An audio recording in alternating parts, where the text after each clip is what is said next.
fiction, science fiction, horror, fantasy, crime, LGBT, thriller. You have now entered the House of Mystery with your hosts, Eric Shapiro, David North Martino,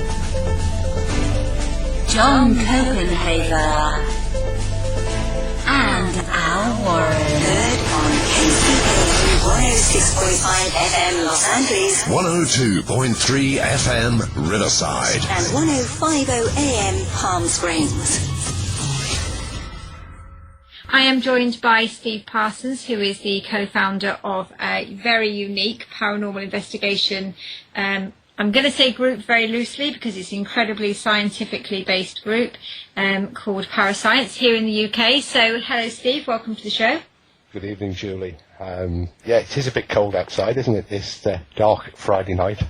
Yeah, I was saying just before we went live to producer Al that it's been so mild here in the UK that it's a little bit of a shock, even though it's not bitter out. It's still a bit of a shock to the system this week.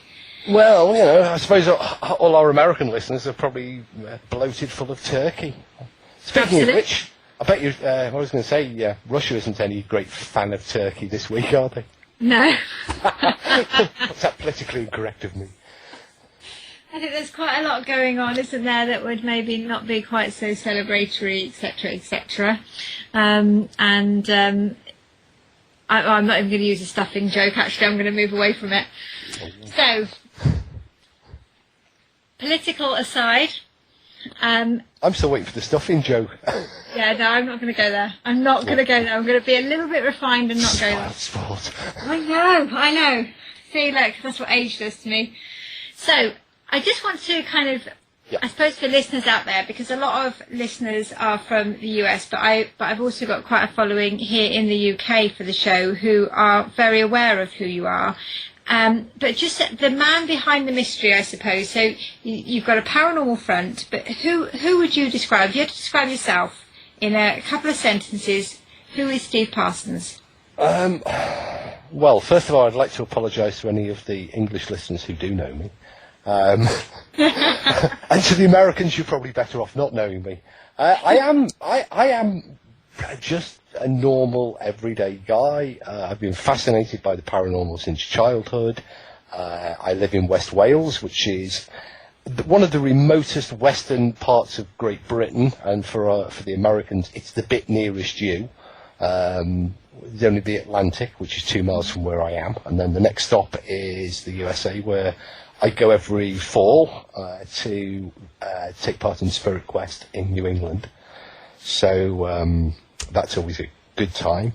Got two growing up ghost hunters, aged 5 and 2, and a grown-up ghost hunter, aged 19, who has been ghost hunting since she was age 4.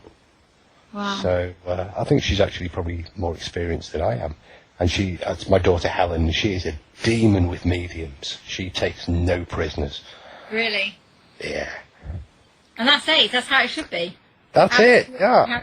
So that's me.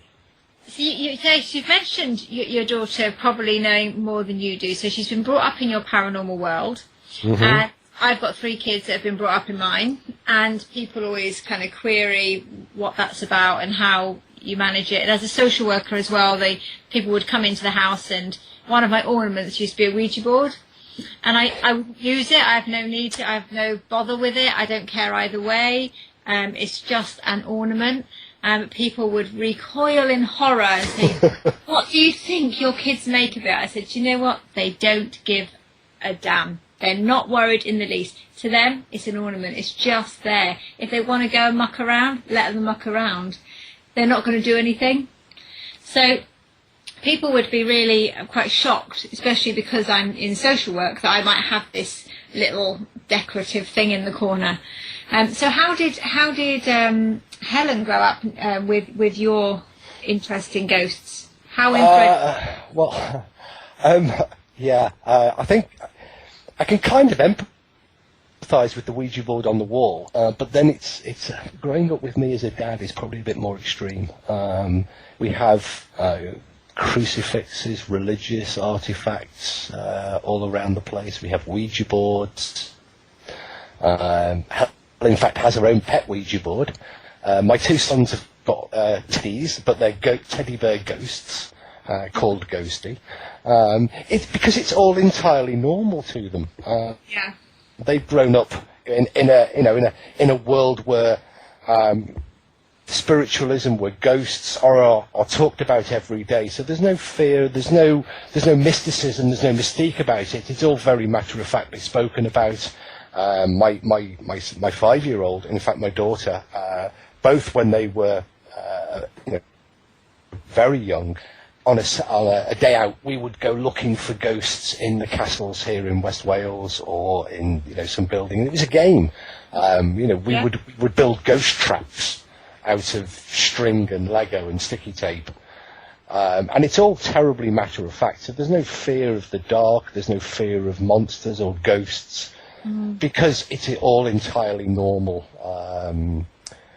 In their world. It may not be normal in anybody else's world, of course, but that's all relative. And I think it makes them better because you look at other kids and they're sort of they live in a strange world of computer games, a fantasy world of electronic devices where they're watching screens all day, and is that really any different? Which is worse? Which is better? I think it's, a responsible parent is a responsible parent, regardless of the hobbies, the interests. And a shared interest with the child is always a good thing. Absolutely. I've got two very able, and I'm going to say this in a way, the best way I can. I've got two very kind of mainstream children. They're older now. They're adults. They do their thing. They're very independent. And I've got one who's 18 who's very dependent because he has Asperger's and ADHD, and who sees things very much in black and white. And probably for the last couple of years now, he's started to come on investigations and things with me, and he is absolutely A1 because he, like your daughter, he takes no prisoners. It will either be there or it won't. There is no grey, there's no I'm going to have a power of suggestion influence me. It's not there. No, that wasn't. Yes, it was. And he's amazing. And there's no fear. He's always lived in an environment where we openly talk about not spiritualism, because I wouldn't say I was religious, but certainly about mediumship and communication and spirits and ghosts and what people's perceptions are. So for him, it's absolutely normal stuff. And I think that's commendable. It's interesting you talk about Asperger's because it's often been said by others of me, and in fact there was that I am, I have a tendency towards being very meticulous, being a touch of OCD, as my wife keeps constantly tormenting me with, and along that sort of scale of Asperger's, I'm definitely somewhere along the scale of it. I have a nursing qualification and I recognise the symptoms in myself, but I've said many, many times that can be a positive advantage in the line of work or the line of hobby that I do, because I need to be meticulous, I need to be focused, I need to pay attention to detail, and I don't really do well with distractions in terms of multitasking. I leave that to you girls anyway, but I can be incredibly focused, and I think a degree of I suppose if you want to label it as something, somewhere on the Asperger's scale is an advantage, and it's probably an advantage in most fields of life. Yeah, I mean, unless you want to get on with people, of course. Yeah, definitely. And people? Nah. I think I have enough trouble with dead people. The living, people always say it's the living you've got to worry about, and it is absolutely true. I only ever worry about living people. They have always caused me far more trouble than the dead. So I mean, we had planned actually in December to go to Magnum Castle. And for those listeners in the US who won't know what Magnum House Don't is, tell them. It's a secret. It's the coolest place on the planet. it is an amazing venue to investigate. Yeah, we don't want Americans tramping all over it. No, despite the fact they've been there in the war at some point, we won't have them back. But it was absolutely an amazing venue. We've investigated there several times, and due to go back in December, but due to sort of a mix-up at Margam, we're now going in January. I hope I'm invited. You're more than welcome. And it's just one of those venues that never fails to surprise me, ever. It's one of those venues that I can hand on heart go in and say I can walk out of there not understanding stuff. And I know that you've investigated Margam, and so what do you think of the house itself? Well, I've had the privilege of I live within an hour or so's travel of Margam, and it's a place I've come to know very well. My first visit was with Most Haunted, and subsequently I've been back there a lot, including a couple of years ago. We had the privilege of taking a Japanese documentary crew there, who gave us the almost unique opportunity to have the place to ourselves for 3 days and 3 nights, in order to conduct a longer time study of the phenomena that are reported. So that, I mean, the location, it's fantastic. For those that don't, it looks like, I mean, I was expecting Catherine Zeta-Jones to walk down the staircase. It's like the set of The Haunting. It's gorgeous. It is absolutely fantastic. But nonetheless, it's a building that I've always said it's one of the most intriguing locations I've ever been to. And it all started from the first visit with Most Haunted. Now, people remember these television programs for all the wrong reasons, that all of the stuff is it's there for entertainment, it's television, things always happen to order. Yeah. And that is, almost invariably correct, except that you're spending 24 hours at a location, and that out of that 24 hours, the program only ever broadcasts an hour, and then only the hour that's deemed to be the best bits. Now, while we were there one night, making Most Haunted, it was a very windy night, and there'd been, there's different setups throughout the evening. There'd been the walk around with the medium, and then they go to the lights out, and in between, people go back and forth to the crew room to refresh their makeup and refresh themselves, and also to reset different things within the building. So they would go get a table perhaps and set up for table tipping. All of this stuff that people don't see on camera. Well, after some filming had taken place, my role as investigator, I was changing some equipment over, which meant I was on the ground floor at Margam, and I presumed that 2 members of the crew, Carl and Stuart, that's the producer, and the rigger cameraman, 2 of the stars of the show, for whom everything paranormal always happens. They're just lucky that way. I presume that they were upstairs resetting for the next sort of sequence, which was table tipping. There was an awful lot of noise. There was opening and closing of doors. There was footsteps. And in fact, it was so noisy that I actually pulled out a recorder and started to record the noise to later go back and say, have you heard how noisy you are? But I thought better of it and deleted the recording, and then headed back to the main crew room to get a hot drink, because we were filming there, I think it was in February. Yeah. And when I got back there, they were all there. I had been the only person actually inside the castle building at the time. Wow. So whoever was making that noise wasn't one of our lot. And it's always done that, Margam. It's always thrown up questions. Now, some of them we've been able to answer with the repeated visits over the years. There's one particular area I think it's off limits now, the nursery, at the far end of the first floor. But periodically, obviously, because I've been going there for a number of years and we had the media access, we were able to gain access to that area, which used to be one of the focal points of the phenomena that was said to take place inside Magnum. Yeah. And during the time there with the Japanese documentary crew, we were able to at least come up with some potential explanations as to why that particular room was more likely to be producing phenomena than others. And it was down to the extremely high electromagnetic fields at within that particular end of the building itself, which we were able to measure and trace back to the source. Now, that doesn't mean to say that was explaining all of the phenomena that took place inside that room, but it certainly offers some insight into some of the potential phenomena that were taking place and what had been reported there.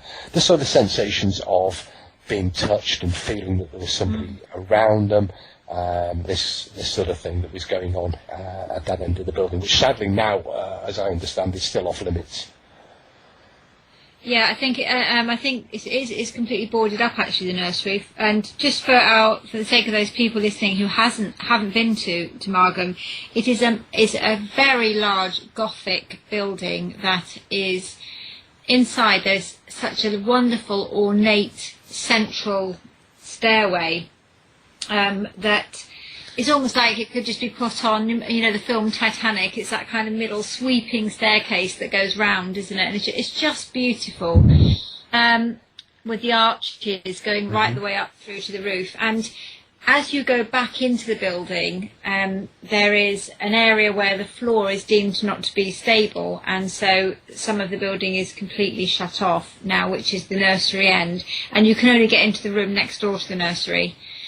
And you also have, after this very much front of house, beautiful ornate building, there's a kind of behind the scenes part, which is almost like you would be the equivalent to like some kind of maybe a servant's entrance almost. There's a very plain stairwell out the back that's not in keeping at all, and some quite modern rooms as well. But it is one of those buildings that straight away the power of suggestion, as you drive up to that building, you're already in there. You're in the zone already, thinking, oh my God, what's going to happen in here?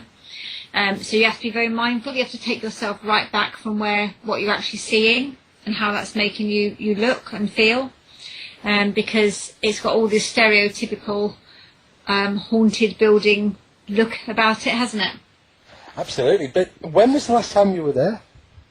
I think it was last year. Oh, so you'll have seen it in its new interior guise, with the film set from Da Vinci's Demons inside it. Yes, yeah. And actually, that's so cool. It is.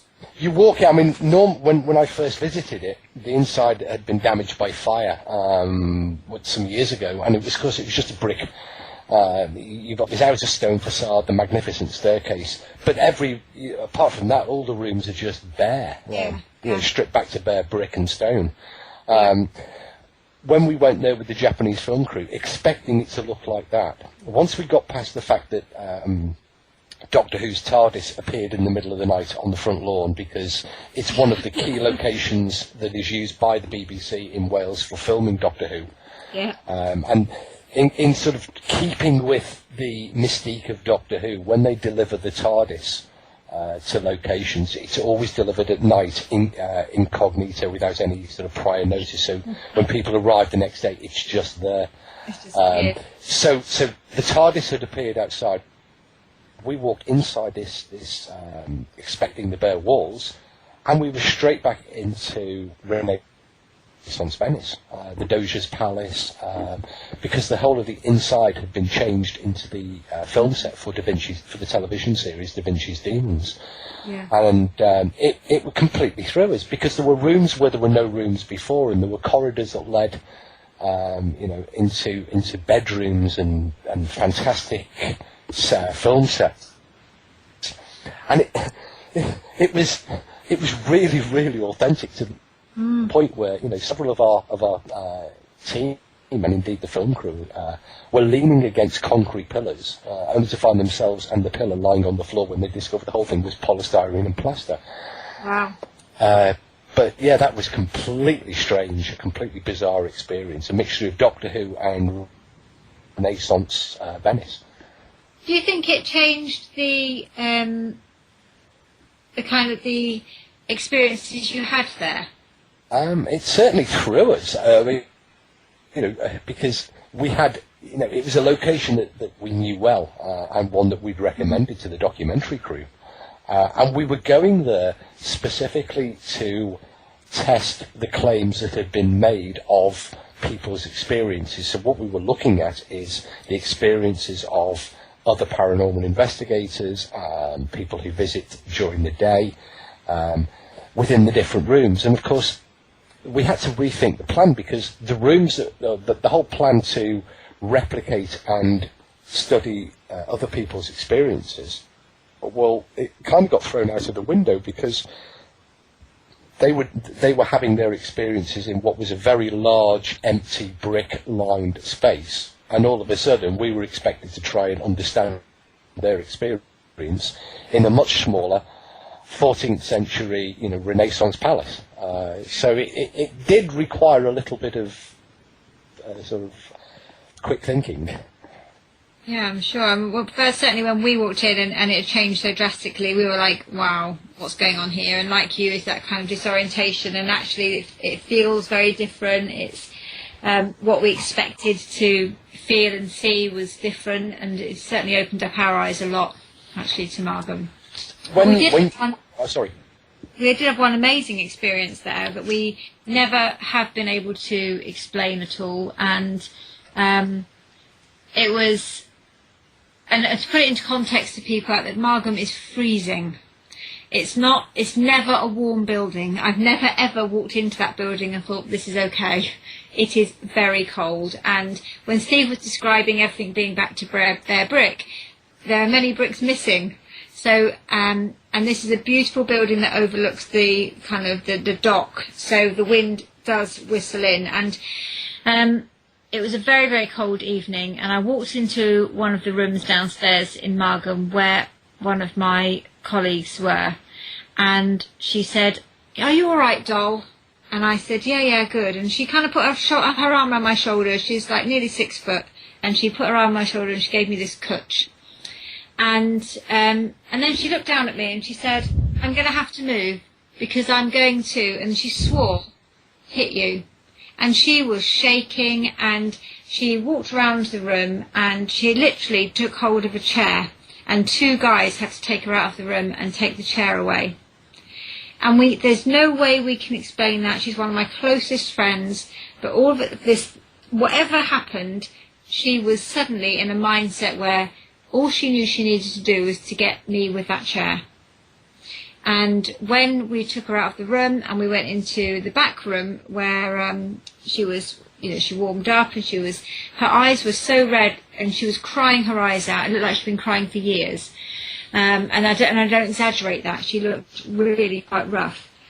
And we cannot explain why and how that happened at all. We just know that we were all there, party to it, witnessing it, part of it, seeing it happen.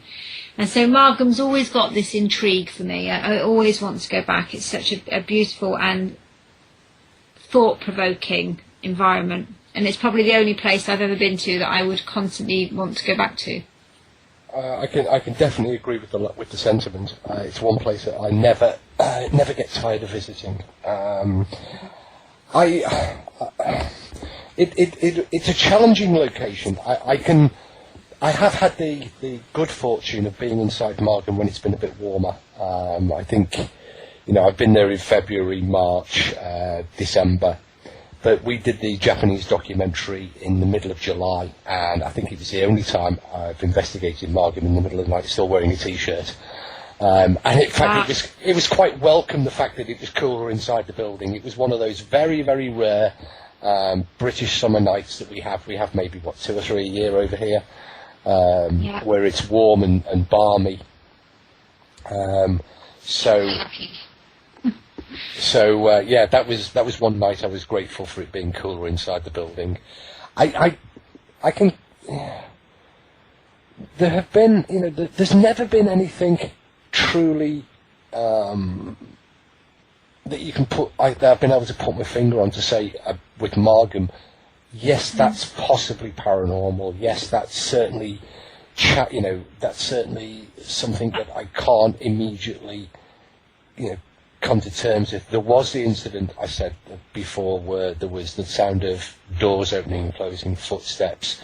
But that night, we did have very high winds, and there's always that possibility. I've never been back when the wind has been gusting to 70 miles an hour to be able to, be in a position to retest that idea. But Markham has always thrown up the little things, the small head-scratching moments, the subtle things that make you want to, well, why did that take place? Why did that just happen the way it did? Why did they feel that way? And one of the things that parascience do, which is something we've been doing for 22nd, 23rd year as a group, is we pay more attention to the handwritten notes and the experiences of the team than we do with the equipment. The equipment has a role. We measure things when they're needed to be measured. But first and foremost, we're interested in the human experience because, after all, that's what we're there to examine. Somebody has had an experience. Somebody has seen a ghost or heard a ghost, or has had something that they claim to be paranormal. Well, there's no point. If somebody's seen a ghost, then they've had a visual experience. We don't need to go in with sound recorders. What you need to do, first of all, is to understand by being there, by trying to understand, by having an experience, similar experience yourself. So we put a great deal of store by the notes. And sometimes you do get oddities within the notes, or a commonality. Some people, you will find that a large number of people will highlight one particular area of the building, but they're not specific about why. They might just simply say, I don't like it here, it feels uncomfortable. And another person might say, I really, I'd rather not be here, I'd rather be at the other place. And if you ask them, well, why don't you like it in room A? They say, well, I don't really know, I just don't like it. Or it gives me the creeps, or it made me feel sick, or I just wanted to be somewhere else. But what they're all saying is they don't like a particular room. Now, obviously, some of that might be down to the visual clues that the room is giving them. It might be, a particularly unfriendly room. But we've had that where people have avoided a comfortable space in favour of a space where, you're going to be standing up against damp walls rather than sitting on comfortable chairs. So it's the why people are avoiding something, or indeed the opposite. Why are people more drawn to a particular room than others? That's what gets us interested, and they're the leads that we follow in trying to pin down the reasons why people have experiences.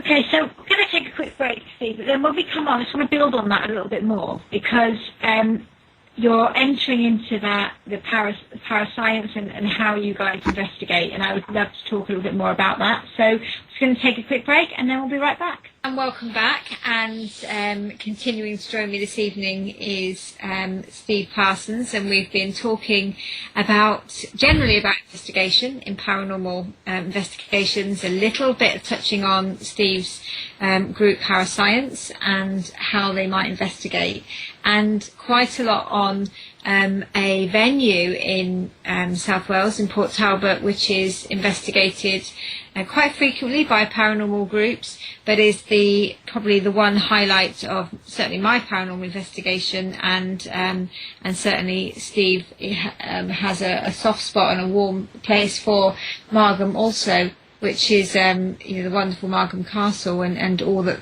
is beneath the history there. You realise that by saying what you've just said, you've now put the overnight price up by 50 quid. I know.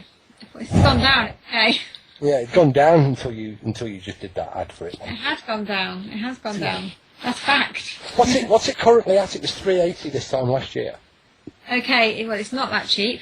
Certainly, it may be $380 to yourself, but last year to us it was $600 with the with the classroom. Yeah. Seriously, and this year it's down to $5 something. Oh my God! A year ago we were paying $380, and that included the full insurance package.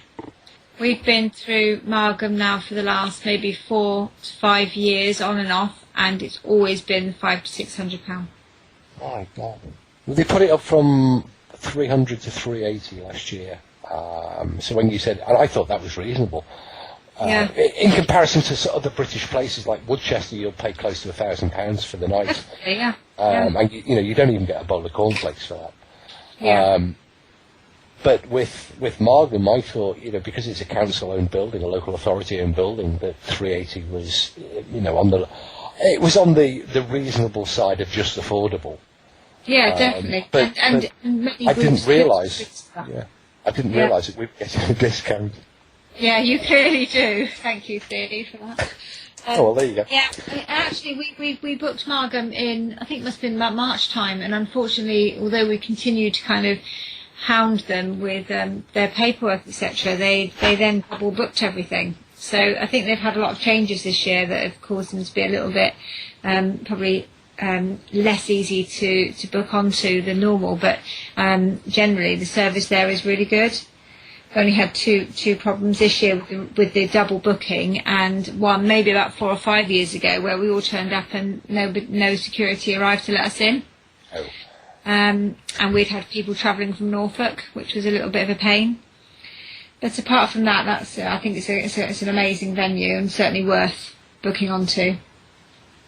But just coming on to your own investigation and your investigation styles and places that you enjoy going to.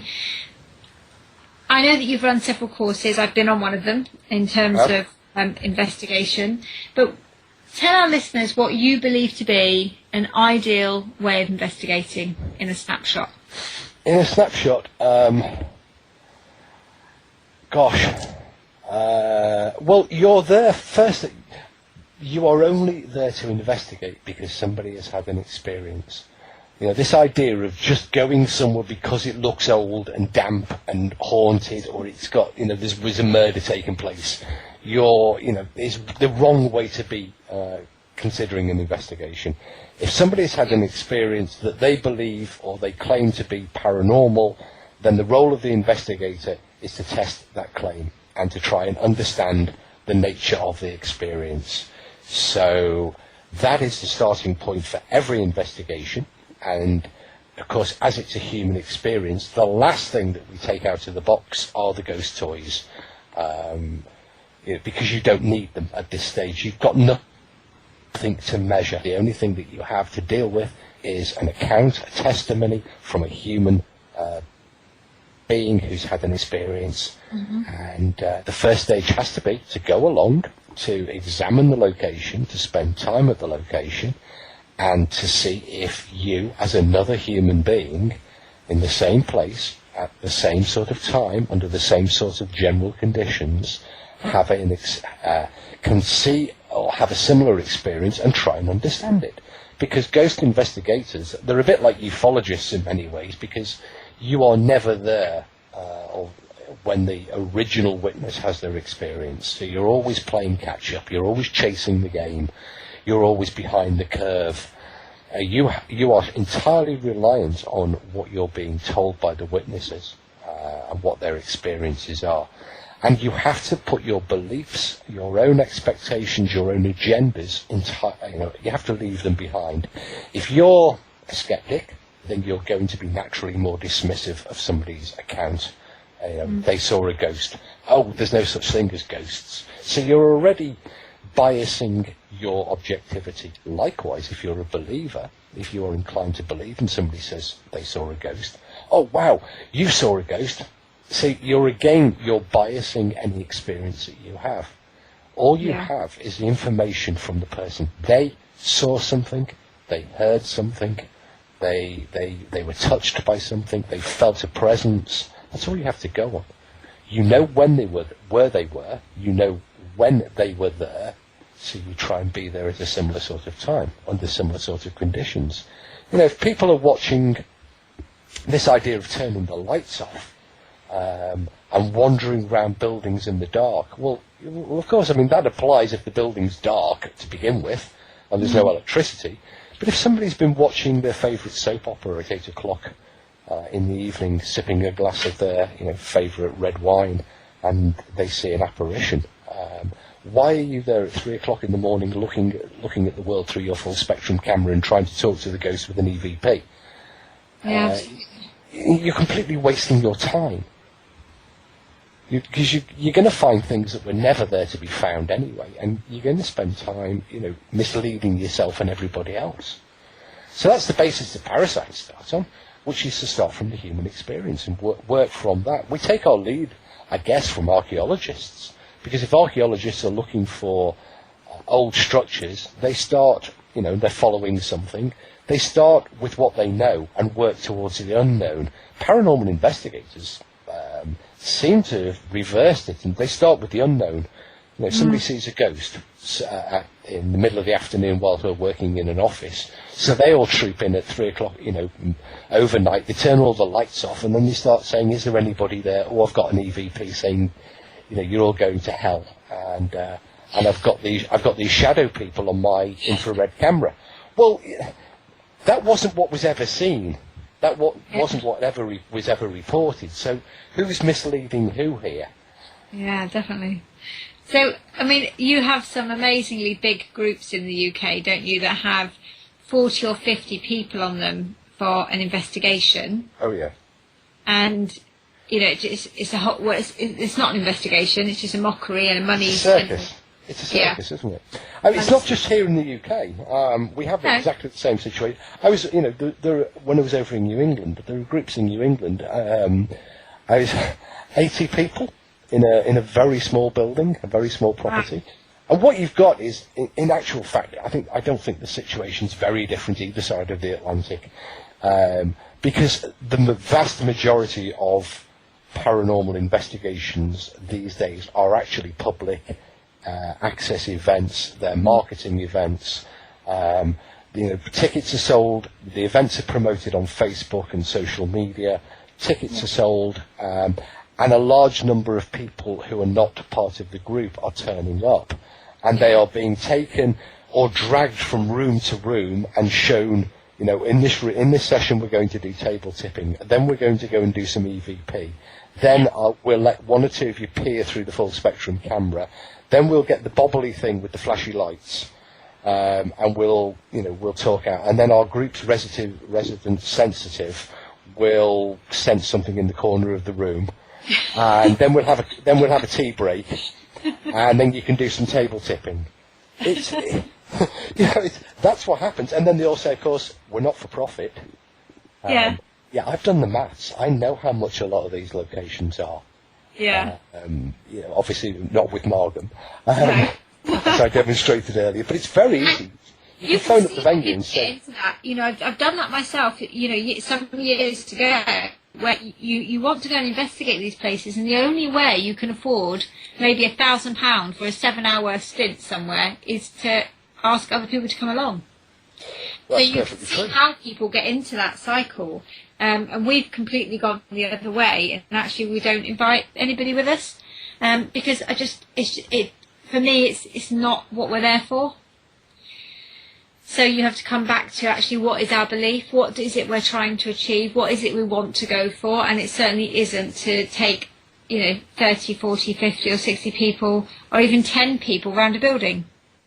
That isn't what I'm there for. So we kind of went straight away from being very naive in that, and then this is how we're going to afford to pay for the venue, to now it's like, no, if the money isn't there to go and pay for the venue, we don't go to the venue, because you have to have some sort of benchmark as to what it is you're there for.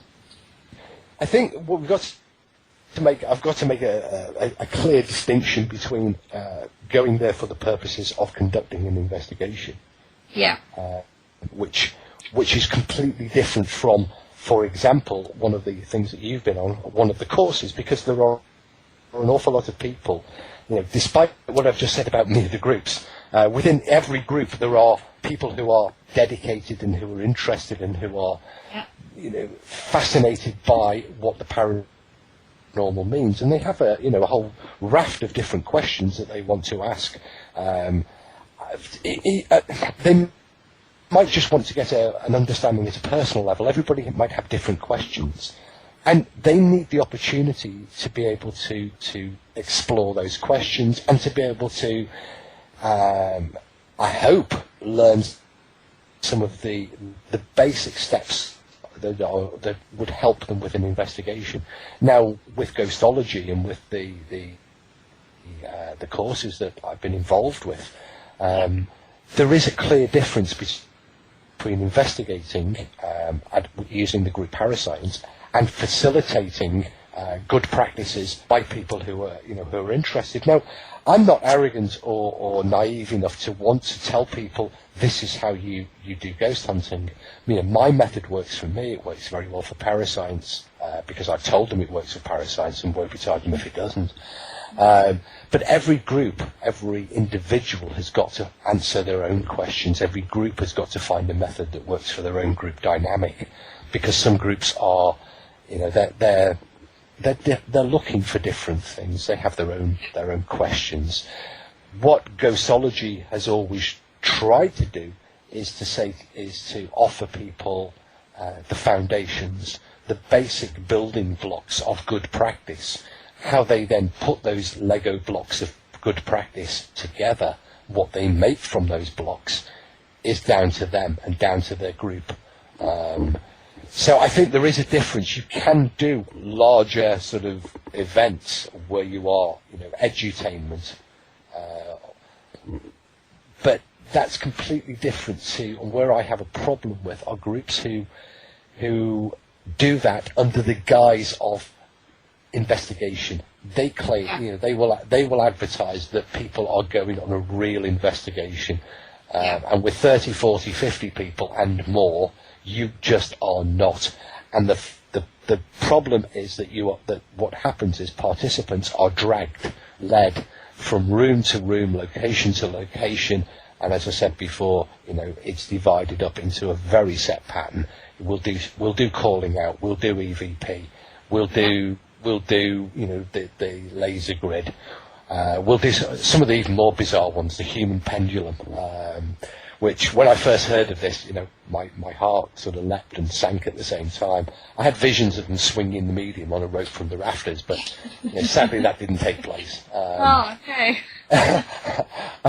You'll have to read my book Ghostology to find out more about the human pendulum, but it was, it's not something I invented. It's something I came across, and it was very, very enlightening, and would make from the point of view of a psychologist, it makes a fascinating experiment to see done, as indeed many of them do. Many of the experiments that are carried out by investigators are actually, they're fascinating to watch. To watch the interaction between people. And watch them dealing with their own expectations, watch them satisfying their own beliefs. They're hearing, they will hear things. You will have, a group of 10 people. 5 of them will hear one thing. The other 5 won't hear necessarily anything at all. But gradually, by a process of group conformity, by persuasion, by repetition, they all start to hear the same thing. It's like with the Ouija board as well. It spells out gobbledygook. Yeah. It spins round and round and jumps backwards and forwards, KX, KX, KX, KX, until somebody makes sense of it and realises and says, because you're a 17th century spirit, does that mean that you're illiterate? Yes. Oh, well, that's okay. So all of the bad spelling, we can get around that now because you're an illiterate 17th century spirit. And other cuckoo ideas as well. I mean, I went to an investigation at a location in Scotland where the apparition that people say haunts the location is a little girl, a little 5-year-old girl from the 17th century.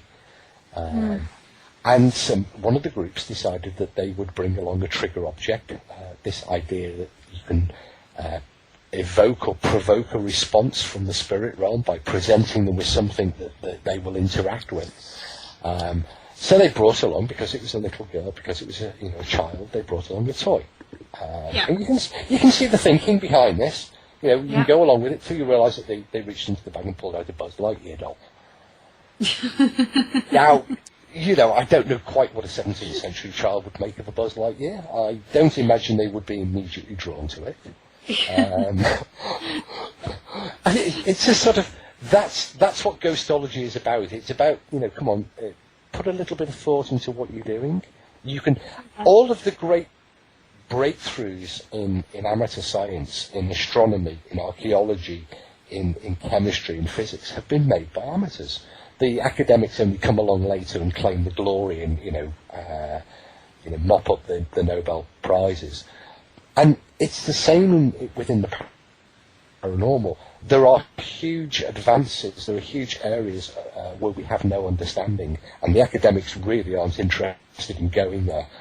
So there is an opportunity for investigators, and there are thousands of really good investigators, dedicated investigators, but they need to up their game. They need to produce results that they can then take to the scientists, to the academics, and challenge them with them. It's no use saying, oh, well, we got this really cool video last Friday night, and then discover that the clock on your camera or your sound recorder was set for the 1st of January 2000 because nobody bothered to set the date and time properly. It's those little basic things.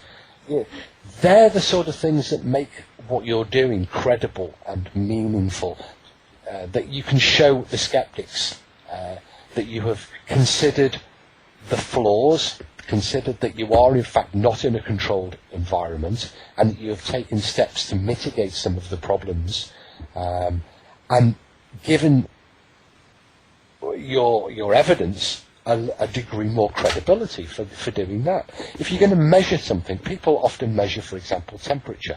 It's very, very commonly measured, and one of the few things that I honestly believe investigators should spend a great deal of time focusing on measuring. But nonetheless, people will measure temperature, and they are measuring it in a way that the results are meaningless. You cannot just wander around a room armed with a laser thermometer or an air probe thermometer, blindly taking the temperature and putting it down in a book. Any environmental researcher, any environmental scientist, any HVAC engineer would look at you and laugh and say that your measurements are meaningless. But if you measure in a different way, if you measure temperature to a given set of standards, and those standards have existed for tens of years, and they're internationally agreed and laid down within legislation, the ISO standards. If you measure your temperature to that standard using the right sort of thermometer, then your data is meaningful. And then you can challenge the skeptics who turn around and go, well, there's no evidence. You say, well, actually, there is the evidence, made with a calibrated thermometer, and obtained to the relevant ISO standard. And then watch the skeptics squirm. But that level of knowledge that you have, which sounds very much, in fairness, it's a common sense approach to an investigation of that, as you said, is credible and has a scientific background, etc. Have you always had that, Steve? Did you always know that from day one, or has there been a progressive learning through your own experiences in investigation? I'll be honest, that was from day one, and that was why Parascience was set up the way it was. It was set up 22 years ago by myself and Anne Winsper, because we had both met in a amateur paranormal group.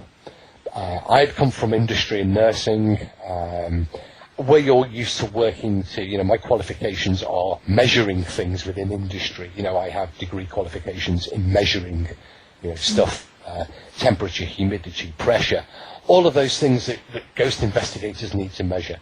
I have medical qualifications. I am a registered nurse, and they mean that I have to work to very precise tolerances when measuring and observing, the human being. Now that's my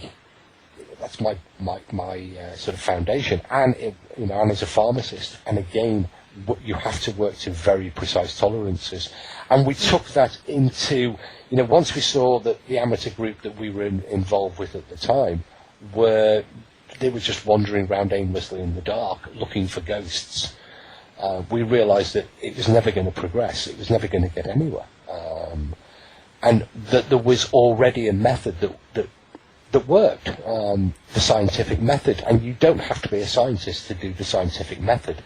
The scientific method is really, really simple. It's, there are 5 very simple steps. A monkey can do science. It's simply observe observe a phenomena. Then you hypothesize about what might be taking place. Then you test for that hypothesis. Then you find out whether were your tests supportive or negative of the hypothesis. Then you may necessarily go back and repeat the re-hypothesize, retest, and then reach a conclusion. We did it at high school. Everybody did it at high school. We all used to do in our textbooks. You remember in our science books, you would write down the name of the experiment, the aim of the experiment, the equipment you were using, the method, the results, and the conclusions. Every high school and secondary school child did it. And yet when they become ghost investigators, all of a sudden, then walking around in a building saying, "Can you hear me?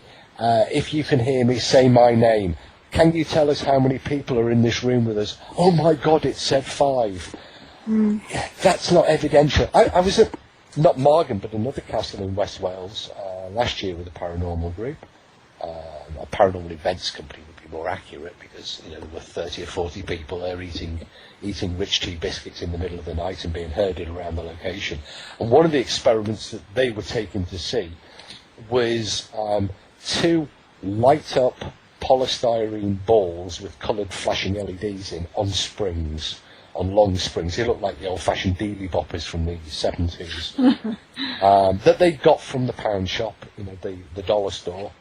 And they put them, and they said, can you make the balls flash and light up and bounce around? Well, it was a windy night. These things were on springs. What did they think was going to happen? That is not evidence of the paranormal. That's evidence of a distorted, warped mind. Yeah. But it's very, very possible. Instead of chasing flashing bobbly balls on springs, do some serious investigation. And you don't need to measure anything, because what you're really there at the end, the most important thing for parascience is the team's written notes. What we do with our team is, and we've always done right from day one, we can give it a cool name now, is we get them to tweet. Every 2 or 3 minutes they have to write a sentence or 2 describing how they feel physically, and anything that's popped into their head. Now that might be that they hate me for making them write these damn notes. It could be that they're hungry. It could be that they're bored, that they need the toilet. It could be a whole 1,000,001 different things. But they have to write something. Failure to write something just means that they're dead. To find out more about our show, we don't even mind if they fall asleep, provided they remember to write down if they dreamt about anything when they wake up. Yeah. Because it's about the human experience. Somebody saw a ghost, somebody heard a sound, somebody had an experience that they believe to be paranormal. It's about testing that claim by being there. So do you believe in ghosts? There is absolute. Well, I'm going to quote you from. I keep plugging it in the hope that somebody will buy the damn thing. But in fact, it's only just coming out this week, so you'd have a hard job. Ghostology, which is my second book this year, the first book being Paracoustics. But within the introduction, there is a small paragraph that says, and it's subheaded, "Ghosts exist." Because everyday people experience ghosts. They see ghosts. They hear ghosts, and they interact with ghosts. Our problem is, what are ghosts? Because one person's experience and description of a ghost might be completely different than another's in terms of the mechanism. A few days ago, I was sitting downstairs in the living room here, and Elizabeth Taylor appeared in the corner of my room. She was talking, and she was, a vision of loveliness in full colour. At no point did I believe she was a ghost. It was clearly the television. But what the point I'm making is, ghosts don't always necessarily equate to survival of death. It might be some form of replay. It might be some form of hallucination. It might be some sort of waking dream. It might be dead people coming back. We just don't know. And if anybody tells you that they know what a ghost is, then they're making it up. Because we still don't know what ghosts are. I mean, let's look at some of the definitions. According to the Oxford Dictionary, a ghost is an apparition of a dead person, which is believed to appear or become manifest to the living, typically as a nebulous image. Now, that's what the Oxford Dictionary says. And yet we've got lots of examples in which apparitions of living people have appeared. There are lots of apparitions that are far from nebulous. We have lots of... there are almost as many definitions of what a ghost is as there are people. Yeah. Parapsychology, they consider the study of ghosts to be related to aspects of survival beyond death. But there's actually very little to indicate that ghosts are entirely visions of the dead. They could be hallucinations. We just don't know. But there is no doubt that ghosts exist. And certainly as a medium, I can't say to somebody, I know this is coming from a ghost. I know what I know. I can't explain it in any other way other than I have information that comes into my head that I know. Whatever that information may be and whatever it may tell me about somebody else, whether that person be living or dead, I can't always tell that. But I know what I know.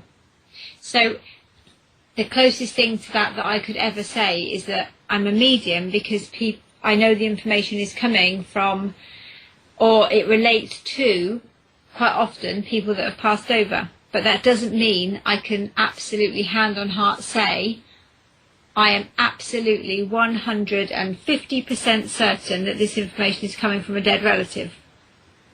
Well, I just know that I get information and I can then give that information.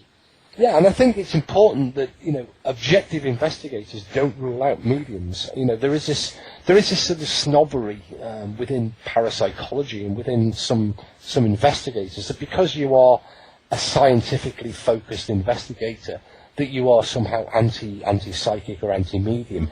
Now, those that know me well know that I have nothing against psychics and mediums. It's, they are poor, deluded, misguided fools. But nonetheless, I have no, I'm only kidding. I have nothing against them at all. In fact, I work closely with psychics and mediums.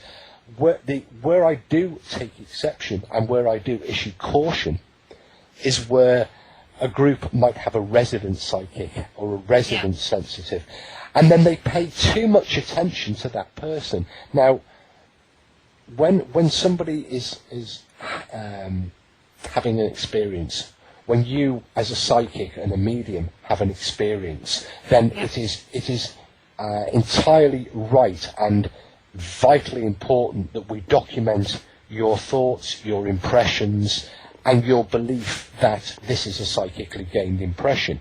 However, it is just as important to record and document the experiences, the thoughts, the beliefs, and the ideas of everybody else, and to give them an equal amount of weighting and bias. Just because, and no disrespect, but just because you say that you're a medium doesn't mean that your information is any more significant than our, the guy that operates the camera or the person who's has never said that they have any psychic ability and they're just there to make the tea and have a spooky night out. Absolutely. It is all vitally important information that you throw away at your peril. If you are stupid enough to disregard the words of a psychic or a medium, then woe betide you're not an objective investigator. But you're equally cautioned just because somebody says they're a psychic or a medium. Don't just take their word for it, and don't put them on a pedestal. No, absolutely. I agree totally. And I think that everybody is open to challenge, whether you're scientifically investigating, whether you're contributing to that as and with your own thoughts and feelings as a medium. I always say to people, never take what I say at face value. Always challenge what I'm saying. Never, because I need to challenge what I'm presenting as well. Don't ever put too much weighting one way or the other. And then, interestingly, recently I was undertaking an interview and we were talking about the use of psychics in criminal investigations. And I'm actually quite opposed to that. And this particular person was saying, well, actually, no, a lot of police forces in the US would use, mediums, psychics, probably wouldn't advertise it too much, but they do use them. Whereas over here, that's, a lot less likely. And we've seen psychic detectives, etc. Tony Stockley did a series on that, on his psychic school. But where, for me, I just, it's very uncomfortable. And I don't think that amount of waiting in such a critical situation should be given to one person or one thing. It's a combination of. Just kind of going back to, because I asked the question about whether you kind of have always started off your paranormal career knowing this stuff and following those scientific guidelines, or whether they evolved. How would you say you have evolved if you started in this quite a sensible and grounded position, saying, actually, no, these are the rules of investigation, this is how it has to be, this is how it's credible. How have you then evolved in terms of maybe being more open to the grey area of mediumship, etc.? Has that evolved, or has that again always been installed in you as a young person? Well, I grew up where I wasn't aware of it at the time. I grew up in a family of spiritualists, Right. but I don't think that affected me in any way, because, as I say, I wasn't aware of it. I don't have any sort of recollections of that. I think whenever you start investigating the paranormal, there is a very steep learning curve, because you are dealing with, my outlook was to be objective, but you have to be mindful that I'm a human being, and therefore frail like every other human being, and was initially in some very unusual situations. You're in a building that's unfamiliar. You're there at a time that's unfamiliar. Because by and large you are tending to be there out of hours, after dark, because that might be the only time that you can get it, or indeed it might be the time when people have reported phenomena that you're interested in. And there is that sort of human element of, oh my God, what was that noise? What was that sound? And a tendency, don't we all want to see ghosts? We can wrap it up any way we like. We all want to sort of be highbrow about it and say, well, I'm a scientist, and of course I'm interested in finding out why people have these experiences. At the end of the day, the reason that we all do it, if you strip away the veneer, is that hey, we want to see a ghost. I want to see the headless lady walk down the corridor as much as everybody else. Of course, inevitably, I've been doing this for 35 years, Parascience being 23 of them, 22 of them now, but personally 35 plus years, and it has changed me. I'm not as cynical as I probably was many years ago. I'm also not as gullible as I was many years ago. I'm not as, I don't think I'm as closed. I think it's very easy, and I've said it very many times, that you have to set aside your own beliefs, that you have to lay your own beliefs and expectations and prejudgments at the door of the haunted building before you enter and conduct an investigation. That's a very easy thing to say. It's an incredibly difficult thing to do. And I think after all these years, I can now say I am able to, most of the time, leave my prejudices aside and investigate it objectively. And that means, unbiased. That means that I can accept at face value what is seemingly strange and bizarre without prejudging it. And equally, I can consider critical evidence in a way to unpick it. And it's been noticed when watching some of the television programs or reading some of the case files. My approach is through practice, is different than other people's now because of that experience. And it is something that you can only get through experience. You can't get qualified as a ghost hunter. There are no qualifications as a parapsychologist. People can call themselves CEO of this group and technical director and investigations coordinator and all of the other grandiose titles that they want to call themselves. But you're still a human investigating another human's experience. You've done a lot of work, Steve, in terms of research with parascience, and one of probably the most well-known to me is your work on orbs, or orbs in inverted commas, because it's something that I've always not agreed with at all, that an orb is something paranormal. But so when you wrote that, it was obviously something of personal interest to me, because it's something that I've always struggled to understand and believe. So how did that come about? Because as an investigator, I'm sure one similarity that we probably could say between you and I, I'm sure there are many, but one definitely will be people have to present you with pictures of these orbs and say to you, look at this, and you blankly back, like, what? No. I've learned. I have an answer now. A get you off the hook answer. Probably to any other investigator who gets pictures of orbs thrust in their face during an investigation, go, "Hey, Mr. Skeptic, explain that." Just look at them, smile, and go, "That's an orb." They'll go away happy, and you don't have to explain it. But it's just, it's just one of those things that every time somebody walks towards you, you know what's coming out of this. Hit or a photo, so I'm sure those wasn't just frustration that led you to the paper, but just for our listeners, please.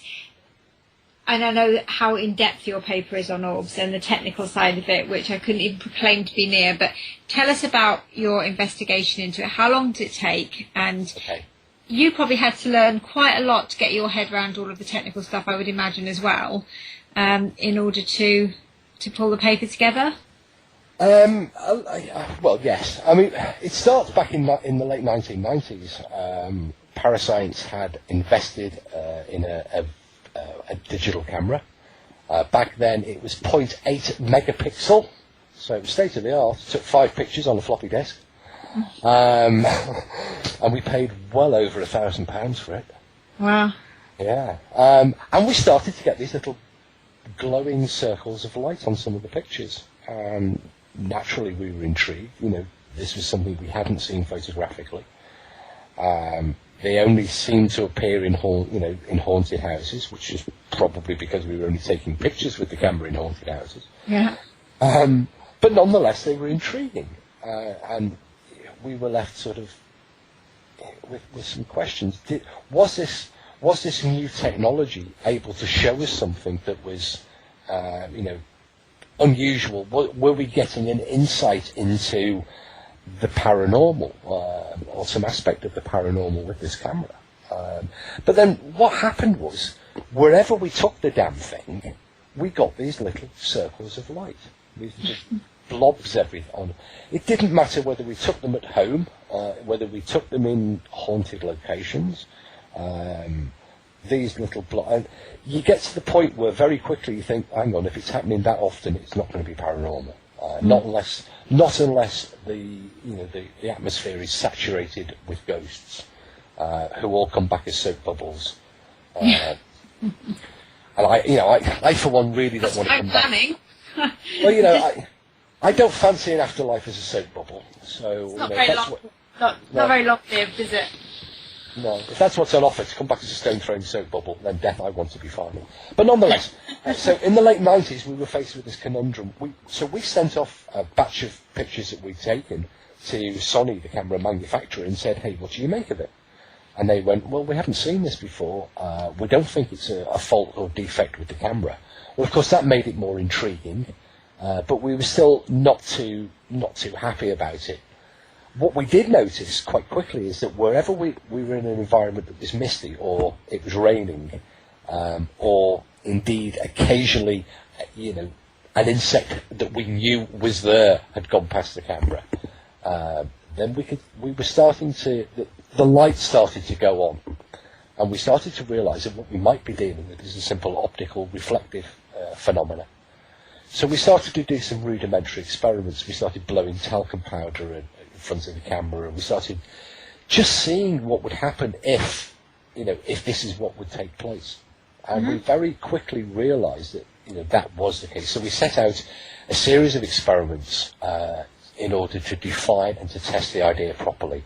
And those were the ones that we got to up to about 2003, where we produced the first draft of the paper and the results, which are available on the Parascience website and have been published elsewhere also. And they basically said we're absolutely convinced that the vast majority of these phenomena are entirely natural in their production, that they're moisture, that they're pollen, that they're dust, that they're all this sort of rubbish that floats around in the air, and the occasional thing with wings, and I don't mean angels. Yeah. So we couldn't definitively prove that there wasn't a very small percentage that weren't unusual in some way, that weren't even potentially paranormal, but we'd eliminated in our own mind a big chunk of them. But we'd always had in mind an experiment that we tried several times to design back in the early 2000s using stereo photography. We had stereo film cameras within the team, but we didn't have stereo digital cameras, and what we needed to do, of course, was to replicate a stereo digital camera, and it couldn't be done using two digital cameras side by side for technical reasons. The results would not be 100% identical, therefore there was a flaw in the experiment. Right. But in 2000, I think it was 2007, 2008, we got wind of a camera, 3D stereo camera that was being produced by Fujifilm in Japan, and so we actually got in touch with them and started sort of begging them, and eventually we got one of the very first ones in the UK. And we had to go to London to collect it. We were coming back on the train from London, on the Great Western train. And I put the battery into the camera. I was playing around with it, playing with the instruction manual. And I took a picture, and on the screen of the camera, I could see an orb. And I knew at that point in time that we'd already demonstrated the camera was going to work. And what it basically is that in order to prove that these phenomena are airborne and close to the camera reflecting the flash, and not at the opposite end of the room flying over Auntie Florence's head or flying out of the dog's bottom or wherever else they appear, and therefore paranormal, that they're very, very close to the lens of the camera being, reflecting the light of the camera. And so we took, I think it was 1,800 stereo pictures, which is 3,000 and odd, close to 4,000 stereo individual images, in order to be able to demonstrate this. And then to date, we've actually taken over 10,000, and we still use the camera regularly. We might find a paranormal one day. But it's always surprised me that nobody else has used stereo photography as an investigative tool, because there are lots and lots and lots of ghost photographs that are offered up. The photographs are two-dimensional and actually give you almost no information at all. Harry Price, back in the 1930s, the great investigator, ghost hunter Harry Price, one of the cameras that he used, although primarily inside the seance room photographing mediums, was a stereo camera. And of course, can you imagine how much useful information we would get from a shadow person that was taken with a 3D camera, as opposed to a two-dimensional a two-dimensional photograph? So we still use the camera. So it basically what I'm saying is we have taken over 10,000 pictures, and we have a 0% paranormal hit rate. Groups, investigators will console themselves by often saying that 99% of orbs are dust and moisture and insects and other known phenomena, but 1% are paranormal. What they're really saying is everybody else is rubbish, and theirs is the 1%, and the ones that they've got on their website or on their Facebook page are paranormal. When in actual fact, that's just not the case. What was also interesting using the 3D camera was that we were able to see other phenomena that have appeared as paranormal. For example, on one occasion, the strap from the camera had fallen across the lens and produced one of these sort of spirally bright white vortices that used to be so quite common in paranormal photography. And yet we were able to, we were 100% sure it was the strap because it wasn't on the other the other stereo image. Likewise, there was a hair, a human hair that had got in front of the image, and also breath, because it wasn't the same on both the left and right images. So we were able to, although we've never pursued those other lines of experimentation because we were after demonstrating unequivocally that the orb was, despite what people write down, just looking at the bookshelf here, we have the orbs, ascension through orbs. There's a whole raft of ludicrous books written about them where they represent angelic beings that you can tell the sex of the orb by the colour of the orb. That people see faces in them.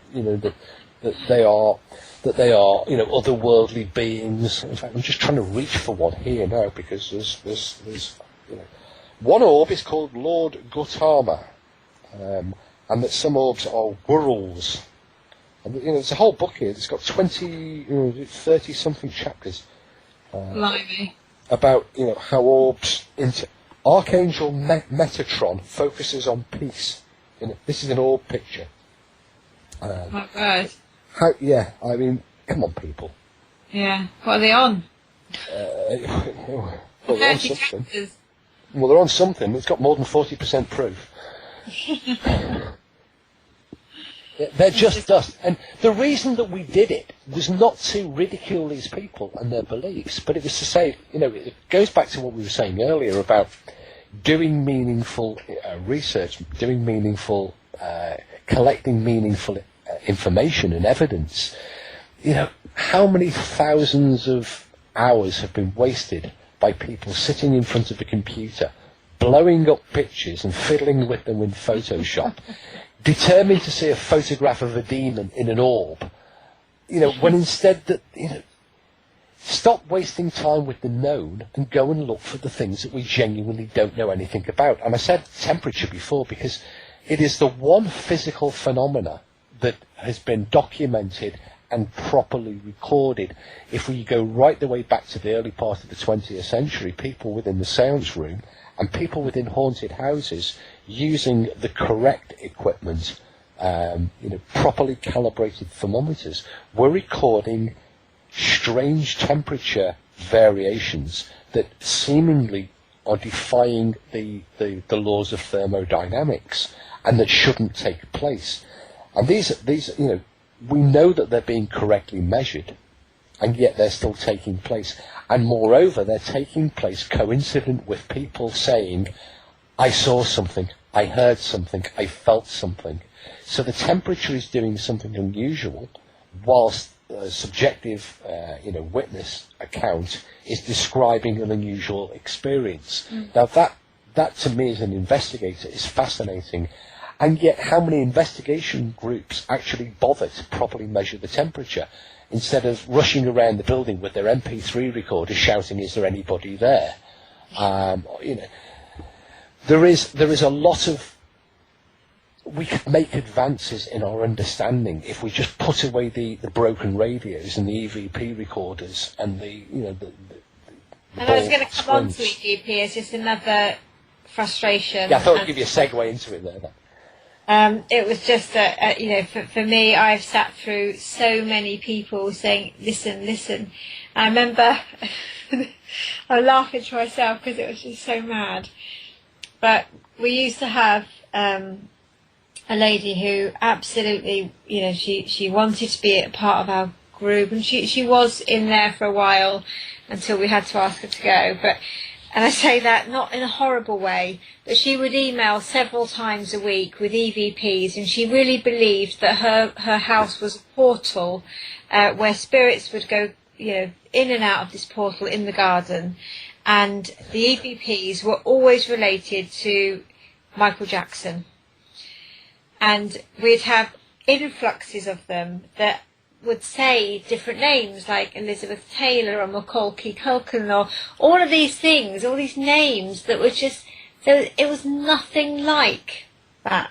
There was just no way, and she would have all of these programs on a computer to enhance it and to peel it back, and it was impossible.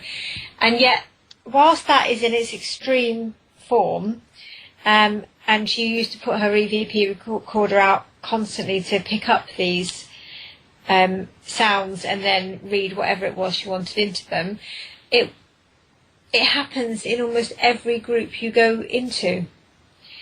You know, you have the digital collector of sound, whatever you're using, whether that be a laptop, a dictaphone, whatever that might be, and then somebody will always make sense of nothing because of that desire to. Well, yeah, but we also. You're entirely correct. However, I think there are two types of EVP, aren't there? There is the, electronic voice phenomenon. This idea that the dead are using electronic means to communicate with the living is far from a new phenomena. It goes way back to the very early days of the 20th century. Most people say, it's happened in the 50s with the Swedish guy Jürgensen and then Raudiva. It doesn't. I mean, 50 years before that, people were studying this phenomena and trying to use electronic devices to talk to the dead. Back in the 1920s, the researcher Hereward Carrington describes an early EVP during a studio radio session with a medium, where the disembodied voice breaking through on the speaker. Now that's completely different from this relatively new phenomenon which you're talking about, which has swept the paranormal world in recent years. It's always been there. People have always, had sound recorders, and it's sort of kind of developed from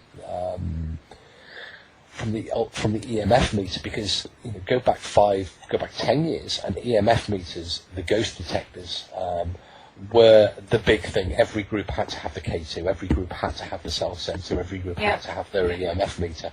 And people quickly discovered that these things weren't working as ghost detectors, that they'd spent $35, $50 on this device that wasn't actually detecting anything.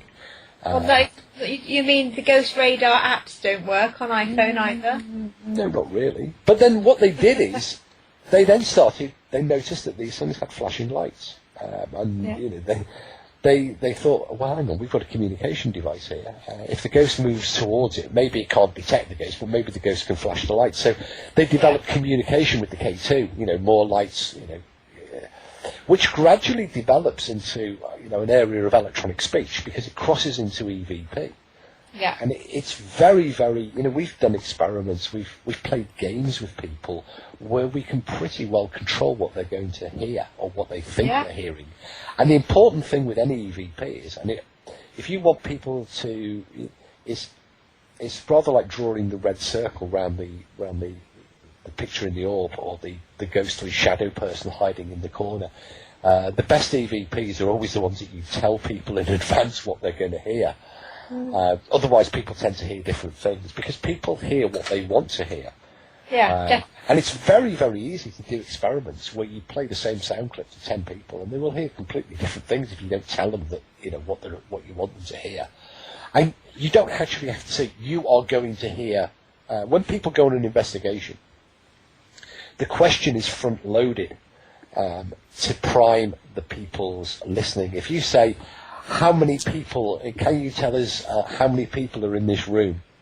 Yeah. So people are listening for a number response. It doesn't matter what the number is, whether it's 1, 4, 5. If there are 8 living people and somebody hears 14, they go, oh, there's 8 of us, there must be, 7 of them, or 6 of them. It's in my maths. You make sense of it in whatever way you want to. The easiest one to get people to respond to, if you want to, the simplest form of EVP experiment is to say, can you get it to say, you would get everybody to introduce themselves, so everybody knows everybody's name. And then you say, can you say my name? Can you say one of our names? Everybody is listening for the names. And it doesn't matter whether it's whatever it says, it will sound like the syllables of somebody's name. And then one person said, it said Steve. And everybody go, oh yeah, it did, didn't it? Even though they were thinking it said leave, I believe, leaf, It doesn't Fred. matter. Yeah, you are front loading the question, and you're priming the hearing of the people. And an excellent example of that is YouTube and the misheard song lyrics, where you can, everybody who knows the ABBA song, once they've heard Chicken Tikka, can never ever hear Chickatita any other way. It's proof of this fallibility of the human mind. We think that I know what I saw, I know what I heard. Well, you just don't actually, because you're living in a constructed world. Your brain constructs the world from the sensory information it is supplied. At a very simplistic level, the only reason that you know the colour red is because you were taught that that's red, and that that's blue, and that's white, and that's green. You have no inherent understanding of that. Likewise, your brain constructs an environment for you to live in, and you have to trust it. You have to rely on it. Your life depends on you relying on what your brain tells you is there. Because if you're driving along in your car, you come to a junction, an intersection, and you see another car, you've got no time to say, I'm hallucinating that, and then drive into it and die. You have to rely on the fact that your senses know it's there. But occasionally, your senses make your brain makes a bad guess. It will hear a sound, and it will try and make sense of it in a way that is not accurate. But you have to believe what you're hearing. You have to believe what you're seeing. That's why we see faces in clouds. That's why we see shapes in fires and in patterns where none exist. And countless Michael Jackson references. Yeah, he does appear a lot, actually. Bless him. Yeah. It's quite common. Derek Acora had a British comedian. Derek Acora had a long sort of conversation with Michael, or was it the monkey? Was it Bubbles? Yeah, I'm just gutted I wasn't given that opportunity. Clearly, I missed a trick. Okay, and on that note, we're going to take another quick break, and when we come back, we are going to delve into. Well, it's not a controversial subject actually. I think it's out there for all to talk about, and that is how our television depiction of ghost hunting, how that, I suppose, forms our views and the public's views, and what we make of the recent Halloween Most Haunted. So we're back in a couple of minutes. Welcome back, Steve. And we've been talking about, for the last maybe sort of 10-20 minutes, about orbs, and Steve and Parascience's investigation into orbs and ruling out orbs as paranormal occurrences or activity. Yeah, move on. Orbs are a load of balls. Yeah, and we're going to move on to how we depict paranormal investigation in our media, and probably more directly with the Halloween edition of Most Haunted. So, Steve, I know some of your views on the Most Haunted Halloween special, and probably share them. But for our US listeners, this was an episode that was almost like a Most Haunted comeback in the middle of a new series, and was a real opportunity for Most Haunted to kind of shift things back to a format where they had reached popularity, where they were deemed to be, I'm not going to go so far as credible, but certainly they were a program that had many followers, because they kind of looked at raw investigation as opposed to all the gimmicks that are in there in more recent years. And you took over from Kieran at some point, and I can't remember what series it was in, to work with Most Haunted when Kieran was moving. Tell me a little bit about that, and then how you left that, and how you then see their investigation techniques today. Well, in reality, I was only ever Kieran's stunt double for some of Series 8, while as you say, he was relocating from the UK to France. But it did give me an insight. I mean, people remember the 6 or 7 episodes of Most Haunted that I was front of camera on. I've done a lot more television than that, but nobody ever remembers documentaries. But Most Haunted, yeah, people will. The standard line is, it's a good thing because it makes people more aware of the paranormal, and it's a really bad thing because it makes the play, more expensive. Because locations full. That's the standard answer. In actual fact, that answer's completely erroneous. Television ghost hunting programs, like most haunted, exist purely as entertainment. They are as close to reality as a soap opera. They are all staged reality, like lizard lick towing, or all the scenarios are created. It has never been an investigative program. If anybody believes that to be the case, then they are mistaken and misguided.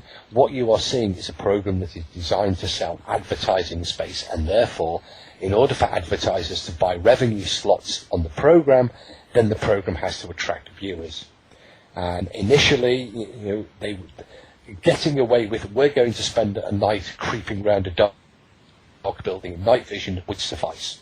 But what it did do, and where it's been a real harm to investigating, is that a lot of people cannot see that. A lot of people believe that the methods portrayed on the paranormal shows, be they in the UK or in the USA, and the equipment and the methods that are being used are an accurate gauge of what's out there. That people of years ago, 10 years ago, back in 2002, when Most Haunted arrived, the following year with Ghost Hunters in America, people were happy to look for floating phantoms. Floating phantoms became unfashionable. Then they had to fight demons, do battle with these things. Then you've got ghost adventures where these guys they're like SWAT troops going in nowadays. Armed to the teeth with crazy bits of equipment, and if you can get your equipment onto one of these programs, and you can charge the earth for it, and there are some wacky bits of equipment, some wacky ideas. It doesn't portray paranormal investigation, it's betrayed paranormal investigation. It has misled a lot of people into believing that the methods portrayed on television are in any way adequate or useful in determining or forwarding, increasing our depth and knowledge of what constitutes the paranormal.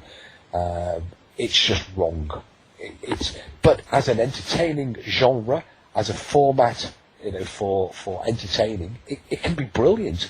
And because some of the episodes are shot in locations where people have reported experiences, it can also be fascinating, because coincidentally, as I explained right at the start of tonight at Magnum, people have had experiences there, and I had an experience while we were there with Most Haunted.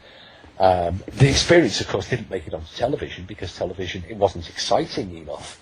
And there are lots of times where I know that television crews have been in the right place at the right time, but have chosen not to broadcast the unusual, interesting thing that took place, because it wasn't big enough or spectacular enough for television. They're too busy burying each other and hanging each other and electrocuting each other and throwing things and pushing things and screaming and rushing about. It's been a bad thing overall. It has meant that, as you said before, look at the cost of locations that 15 years ago you could get for a nod, a wink, and a cup of tea for a security guard for the night. Now you're paying £1,000. Yeah. And that has actively damaged our ability to investigate these fascinating locations. And what about, specifically, because I was talking, I suppose, right at the beginning about when Most Haunted first came onto our screens, it was raw in the sense that everybody looked as though they were wary, they weren't sure what to expect, they were naive, they didn't have a huge amount of things to record by, their responses seemed to be quite genuine. They would jump, you'd have the screamers, etc. And over the time, people got a bit tired of that format, and they start to reinvent themselves, because, as you've said, it's about advertising. It's about having the viewers watching that program, and once they're gone, so is the program. So gradually we get to the end of, and then it becomes onto a different channel, and it's kind of revamped. Mediums have gone after a very long running difficulty, it would seem, with mediums on the show. And I think, in fairness, I will say it, Chris Conway, when he left, posted a little bit about how he felt in terms of the expectations on mediums in delivering information. And all of a sudden, all mediums went, format changed. We now have this new series, which is incredibly, it looks very low budget, very staged. It's the same things happening in the same sequence of events, with Carl and Stuart consistently being either just off camera, or the activity is just off camera, or it's always happening to them, or those kind of scenarios. I mean, what do you make of all that? I think they're just incredibly unlucky. The camera's always pointing in the wrong direction. Well, maybe if they stop pointing it up the nose and at each other, they might actually capture something. It never has been anything other than a program designed to sell advertising. I think maybe, for the first half of Series 1, there might have been let's see if we can catch a ghost on camera, because that'd be really cool. But beyond that, it's not. The new series, it's not really any different than the early series. It's not really different than any other paranormal television program. It looks low budget because it probably is, because it's not on Series 11. It's not on a major channel. The budgets have got to be stripped back. The viewer numbers are down. Therefore, the advertising revenue is down. And in some ways, the program, visually has benefited for that, because it does start to look more like the early series, where it's rawer, it's less edited, it's less well put together. But people don't forget. Then you have Ropegate.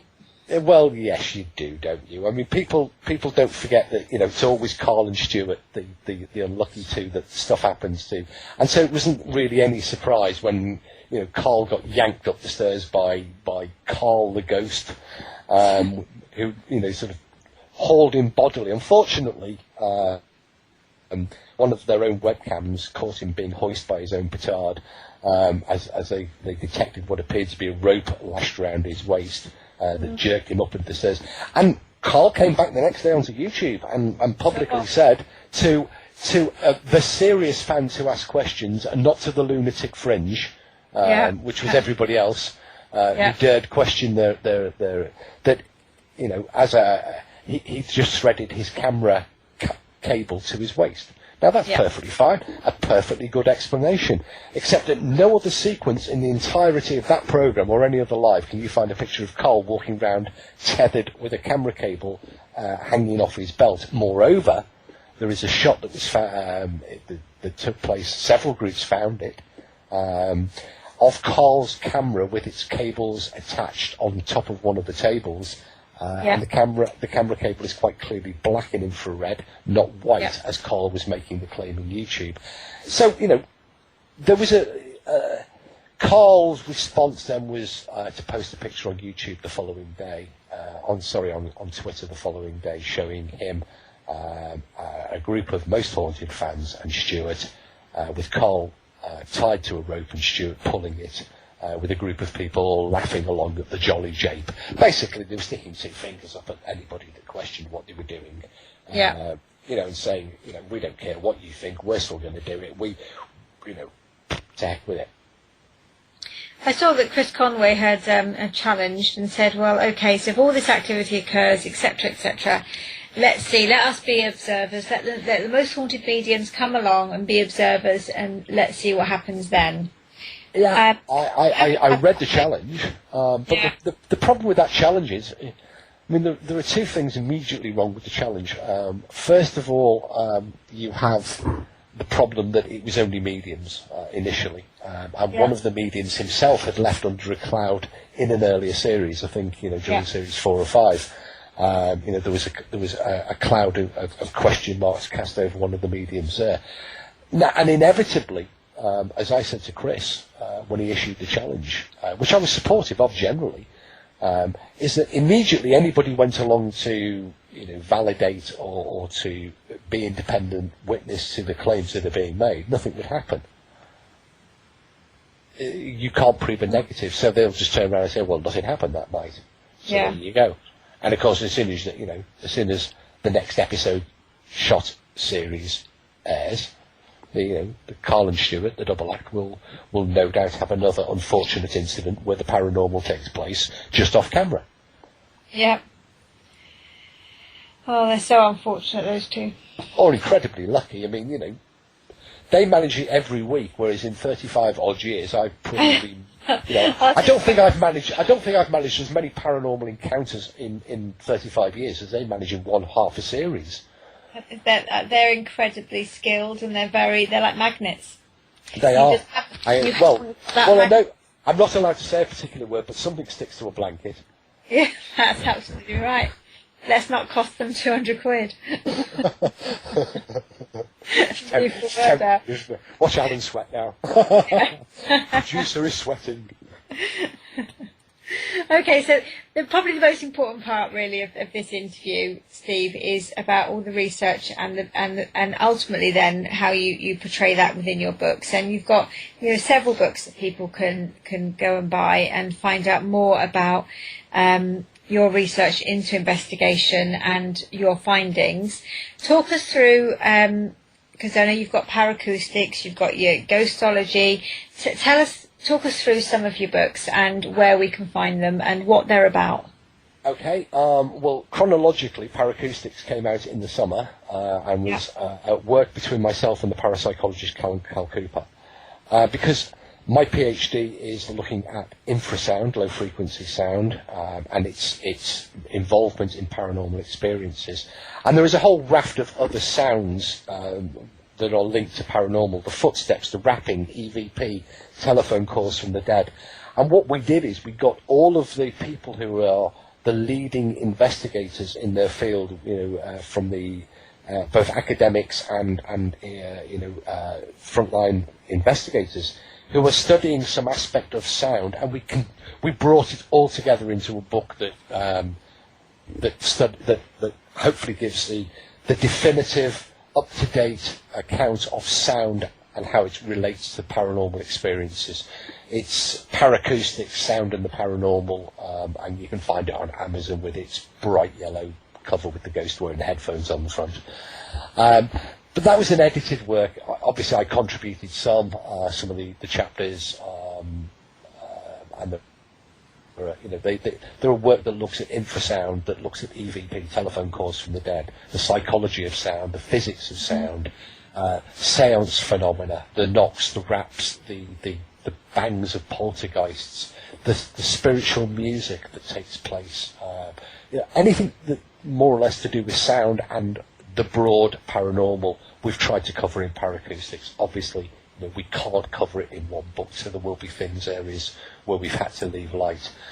The second book, which is just coming out as we speak, it's sort of half out. Some Amazon.com have got it. The Kindle version is on all Amazons, but the Amazon.co.uk is all of the initial stock got sold, so they're running a little bit behind, but they'll have everything fully stocked in by the 2nd of December, so Brilliant. loads of time to get this. And Ghostology is literally, it's the study of ghosts. It's what I do. It's what a lot of other people do, and it's those foundations. It's not a how-to guide. It's not this is what you will do to be a ghost hunter. Ghostology, the art of the ghost hunter, is that. It's an art. It discusses all of the different aspects that are important to ghost hunting, or that I believe are important to ghost hunting. Things like, the history of ghost hunting. There's a chapter on critical thinking, on evidence, amazing things and amazing people, monitoring and measuring stuff, temperature, electromagnetism. There's even a whole chapter on sound, which is sort of like a very condensed version of Paracoustics. What do we do with the recordings? What do we do with the pictures that we've made? What do we do with psychics and mediums? How do we deal with the information that they give us? There's a whole chapter on orbs, somewhat inevitably. And then there's a chapter right at the end called Smart Ghost Hunting, which looks at the future of technology.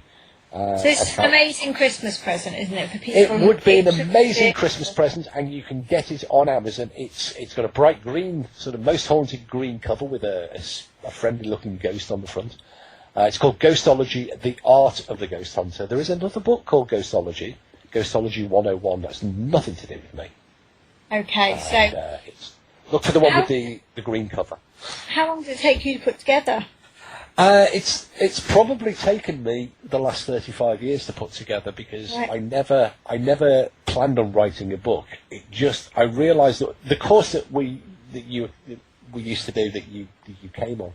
Yeah. I was running. I was putting together the course notes for that same course 2014 version, and realised that the course notes that we would, there was 180 pages of course notes, and it suddenly occurred to me that there was the core of that. Maybe instead of just giving them out as course notes, that there was actually a book.